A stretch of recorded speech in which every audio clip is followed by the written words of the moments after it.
బాధిత కుటుంబాలకు ప్రభుత్వం అండగా ఉంటుందని రాష్ట్ర పురపాలక పట్టణ అభివృద్ధి శాఖ మంత్రి పి నారాయణ భరోసా కల్పించారు.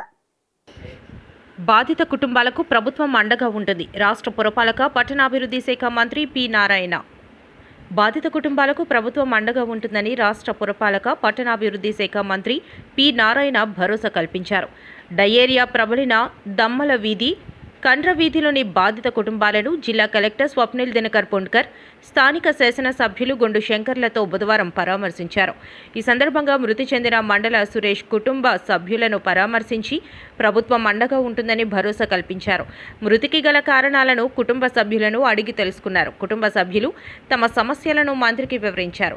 డయేరియాతో బాధపడుతున్న దమ్మల వీధి, గోల్కొండ వీధికి చెందిన కెల్లి రమణమ్మను పరామర్శించి వాంతులు విరేచనాలు అవుతున్నాయా లేదా అని అడుగగా తగ్గినట్లు రమణమ్మ చెప్పారు. ఆరోగ్యం బాగుందా లేదా అని మంత్రి అడుగగా ప్రస్తుతం బాగానే ఉన్నట్లు రమణమ్మ మంత్రికి వివరించారు. వేడి చేసిన నీటిని మాత్రమే త్రాగాలని మంత్రి సూచించారు. ఎలాంటి భయాందోళనలు చెందాల్సిన అవసరం లేదని, అధైర్యం పడకుండా ధైర్యంగా ఉండాలని, ప్రభుత్వం అండగా ఉంటుందని భరోసా కల్పించారు. పరామర్శలో జిల్లా joint collector Farman Ahmed Khan, trainee collector Prithviraj Kumar, జిల్లా వైద్య ఆరోగ్య శాఖ అధికారి doctor K Anitha, municipal corporation అధికారులు, సచివాలయ సిబ్బంది తదితరులు పాల్గొన్నారు. దాని మీద వెంటనే లోకల్ అడ్మినిస్ట్రేషన్, కలెక్టర్ గారు, జేసీ గారు, మిగతా అడ్మినిస్ట్రేషన్ వెంటనే దాని మీద యాక్చువల్గా యాక్ట్ కావడం, తర్వాత వెంటనే ఎమ్మెల్యే గారు రావడం, ఇమీడియట్గా లోకల్గా ఉన్న కిమ్స్ కావచ్చు, ఇంకా కొన్ని ప్రైవేట్ హాస్పిటల్స్ కూడా కాంటాక్ట్ పేషెంట్స్ని ఇమీడియట్గా కట్ చేసి ట్రీట్మెంట్ ఇవ్వడం జరిగింది. ఇంకా మొత్తం ఇంతవరకు 102 కేసులు వచ్చినాయి. అందులో 13 డిశ్చార్జ్ అయిపోయినాయి. మరొక 85 కేసులు హాస్పిటల్లో ఉన్నాయి. 85 కేసులు కూడా 2 కేసులు తప్ప మిగతా స్టెబిలిటీగా ఉన్నాయి. ఆ 2 కేసులు కూడా యాక్చువల్గా డయాలసిస్ అవసరం, డయాలసిస్ చేస్తున్నాం.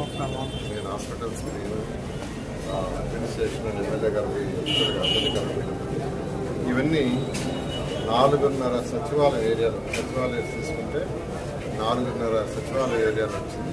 అందులో కూడా పర్టికులర్గా ఒక సచివాలయ ఏరియాలో దాదాపు 50% వచ్చినాయి.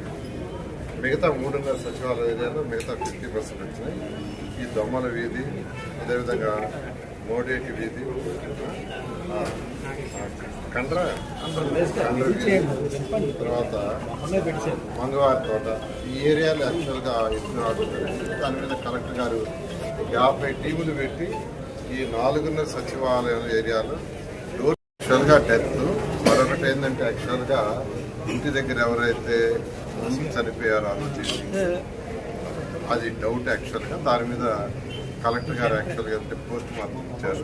పోస్ట్ మార్టం రిజల్ట్స్ కూడా అంటే ఆ టిష్యూని కల్చర్ టెస్ట్ చేస్తే అది రిజల్ట్స్ వచ్చిన తర్వాత దాన్ని కూడా ఏంటంటే డిక్లేర్ చేస్తారు. చావుల్ని దాచేస్తున్నారు, అందుకనే పోస్ట్ మార్టం చేశారు, టిష్యూని కల్చర్ పంపించారు.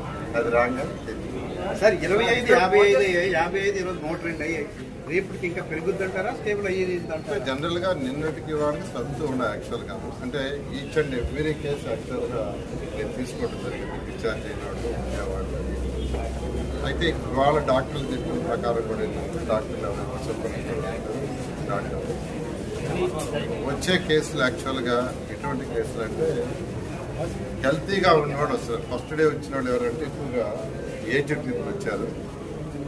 నెక్స్ట్ డే ఒక 3 వచ్చేది వాళ్ళైతే హెల్తీ అంటే ఫిజికల్గా బాగా ఉండేవాడు వస్తారు. జనరల్గా ఏంటంటే జనరల్గా ఇక్కడ వాటర్ కానీ ఇటువంటి 72 అవర్స్ తర్వాత దాని ఎఫెక్ట్ ఉంటుంది. కొంతమందికి 72 అవర్స్కి మోషన్స్ వస్తాయి, 48 అవర్స్.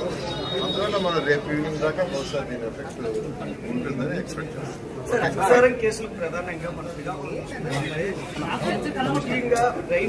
నెలలో ఏదన్నా సిమ్టమ్స్ ఉంటే ఇమీడియట్గా హాస్పిటల్కి పంపించే ఏర్పాటు చేశారు. డోర్ టు డోర్ నిజంగా కలెక్టర్ గారు యాక్చువల్గా ఎందుకంటే లోకల్గా పబ్లిక్ కూడా యాక్చువల్గా చెప్పేది ఏంటంటే కలెక్టర్ గారు, ఎమ్మెల్యే గారు దాని మీద విషయం చేశారు.